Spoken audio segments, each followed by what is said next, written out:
Hello anime lovers, स्वागत है आपका वाइपर एनिमे एक्सप्लेन्ड चैनल पर। और आज हम देखेंगे विंड ब्रेकर सीजन 2 के एपिसोड नंबर 4 को। पिछले एपिसोड्स की लिंक आपको डिस्क्रिप्शन में मिल जाएगी। तो चलिए जानते हैं आगे की कहानी को बिना किसी देरी के। तो अब तक हमने देखा कि कील आर्क खत्म हो गया था। इसके बाद हम फुरीन स्कूल को देखते हैं, जिसमें अंजाई और बाकी लोग पहले जैसे ही मस्ती मजाक कर रहे थे और ये सब लोग खुश हैं। अंजाई अब नीरे से पूछता है कि साकुरा की क्या खबर है। नीरे बताता है कि वो तो उसके मैसेजेस भी नहीं देख रहा। सब सोचने लगते हैं कि साकुरा आज स्कूल क्यों नहीं आया, शायद वो अब तक सो रहा होगा। लड़ाई के बाद उसका मूड ठीक नहीं था, तो इन्हें उनकी चिंता हो रही थी। नीरे अब कहता है कि हम उसे कॉल ही कर लेते हैं, लेकिन साकुरा ठीक से बात नहीं करता और कॉल कट कर देता है। और अब नीरे सबको बताता है कि शायद साकुरा को जुकाम हो गया है और आवाज से वो काफी बीमार लग रहा था। स्कूल के बाद नीरे और सुओ साकुरा को देखने जाते हैं। नीरे को लगता था कि साकुरा का घर टाउन से बहुत दूर होगा, लेकिन वो तो काफी पास था। जब ये दोनों साकुरा के घर पहुँचते हैं तो वो किसी भूत बंगले जैसा लग रहा था और वो सोचते हैं कि ये जगह तो किसी एक इंसान के रहने लायक ही नहीं लगती। साकुरा के कमरे की घंटी काम नहीं कर रही थी, तो सुओ ऐसे ही दरवाजा खोल लेता है और अंदर साकुरा को आवाज लगाता है। इन्हें कोई जवाब नहीं मिलता, तो सुओ अंदर चला जाता है और नीरे से कहता है कि साकुरा बीमार है, तो हो सकता है कि वो हिलने की हालत में भी ना हो और उसके साथ कुछ बुरा हो गया हो। नीरे सोचने लगता है कि साकुरा मर तो नहीं गया, लेकिन तभी साकुरा आकर कहता है कि चिल्लाना बंद करो, वो असल में बाथरूम गया हुआ था। तभी साकुरा को चक्कर आने लगते हैं, तो सुओ उसे पकड़कर बेड तक ले जाता है और पूछता है कि साकुरा क्या सच में अकेला रहता है और उसके पास मेडिसिन है कि नहीं, और वो लोग उसके लिए बहुत कुछ खाने को लाए हैं। लेकिन साकुरा कोई जवाब नहीं देता। नीरे मन में सोचता है कि उसे यकीन नहीं होता कि साकुरा ऐसी जगह पर अकेला रहता है। वो बताता है कि साकुरा के लिए पूरी क्लास ने कुछ भेजा है। उन सबको उसकी चिंता हो रही थी और सभी ने उसके लिए गिफ्ट्स भेजे हैं, और क्योंकि वो अकेला रहता है तो उसे कोई हेल्प चाहिए हो तो वो इन्हें बता सकता है। साकुरा कहता है कि वो ठीक है, वो सो जाएगा तो अपने आप ही ठीक हो जाएगा। ये सुन अब सुओ बोलता है कि हमने गिफ्ट्स यहाँ रख दिए हैं, तो हमें अब चलना चाहिए। वो साकुरा को ख्याल रखने का बोलकर यहाँ से चले जाते हैं। बाहर नीरे सुओ से पूछता है कि हम इतना जल्दी वापस क्यों जा रहे हैं, क्या उसे साकुरा की चिंता नहीं है। सुओ बोलता है कि पता नहीं साकुरा के साथ क्या हुआ, लेकिन उसके रूम को देखने से साफ पता चलता है कि वो काफी टाइम से अकेले रह रहा है। वो अब नीरे से पूछता है कि अगर वो खो जाए और सिर्फ एक चीज चाहिए हो तो वो क्या लेगा। नीरे बोलता है कि अपना मोबाइल, क्योंकि इसमें वो लोकेशन देख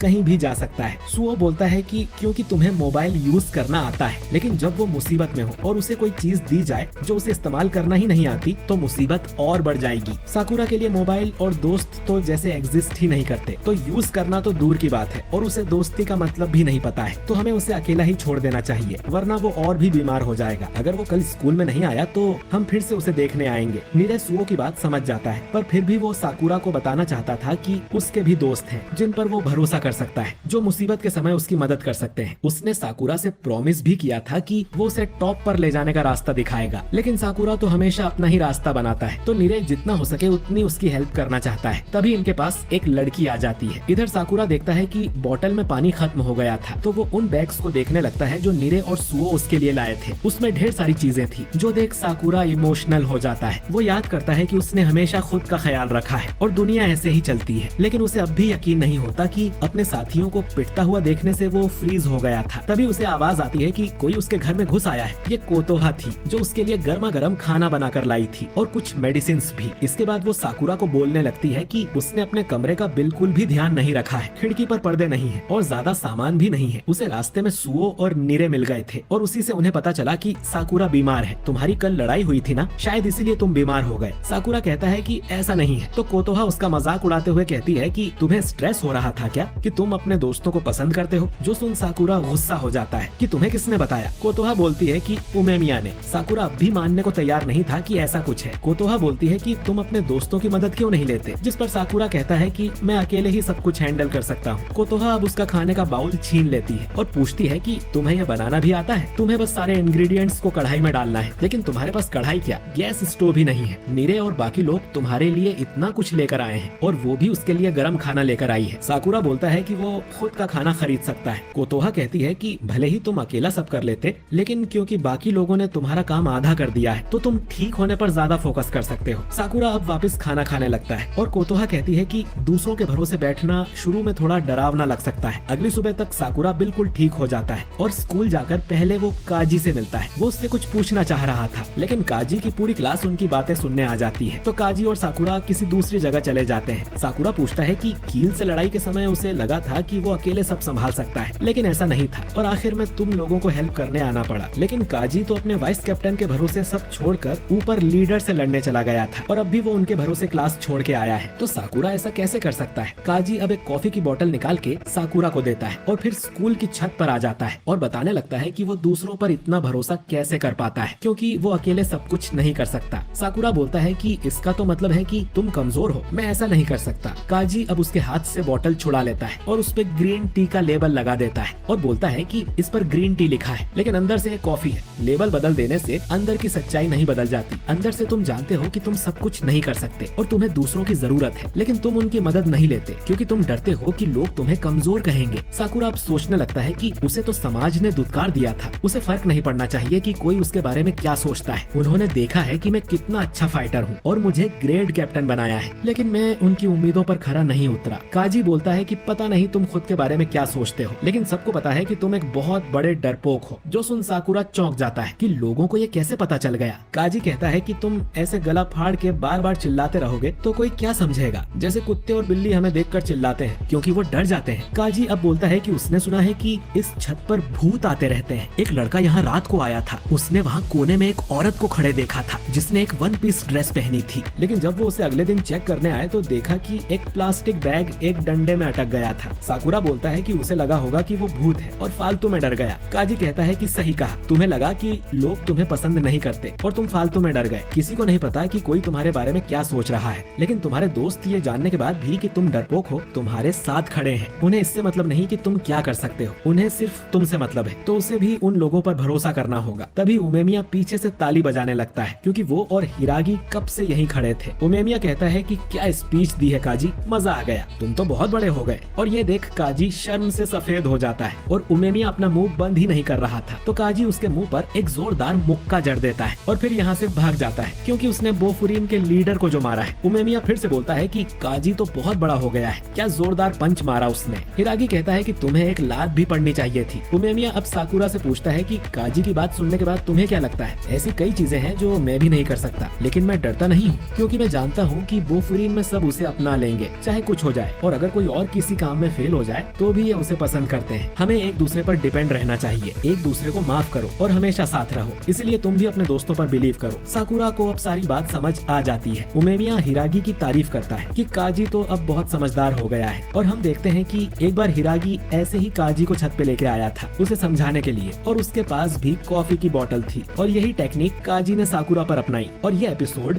यहीं पर एंड हो जाता है। तो दोस्तों आपको ये एपिसोड कैसा लगा कमेंट करके जरूर बताइए। बाकी वीडियो अच्छा लगा हो तो इसे लाइक और शेयर कीजिए और अगर आप हमारे आपसे बहुत ही जल्द अगले वीडियो के साथ। शुक्रिया।